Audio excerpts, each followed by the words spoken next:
মাগুরার শিশু আসিয়াকে যৌন নিপীড়নে হত্যার ঘটনায় গ্রেপ্তার প্রধান আসামি হিটু শেখের ডিএনএ টেস্টের অপরাধের সংশ্লিষ্টতার প্রমাণ মিলেছে। এ তথ্যের সত্যতা নিশ্চিত করেছেন খুলনা রেঞ্জের ডিআইজি রেজাউল হক। মোবাইল ফোনে যোগাযোগ করা হলে তিনি বিষয়টি নিশ্চিত করেন।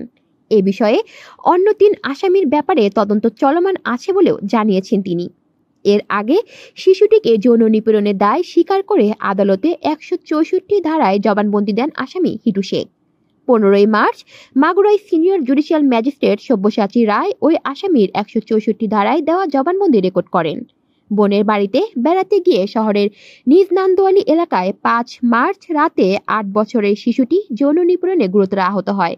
ঘটনার পর মুমূর্ষু অবস্থায় তাকে প্রথমে মাগুরা ২৫০ শয্যা সদর হাসপাতালে আনা হয়। পরে অবস্থার অবনতি হওয়ায় ফরিদপুর মেডিকেল কলেজ হাসপাতালে পাঠানো হয়। পরবর্তীতে ঢাকার সম্মিলিত সামরিক হাসপাতালে ১৩ মার্চ সে মারা যায়। এই ঘটনায় হিটু শেখকে প্রধান আসামি করে ৪ জনের নামে মামলা করেন শিশুটির মা আয়েশা আক্তার। কলি শিকদার, বাংলা নিউজ নেটওয়ার্ক।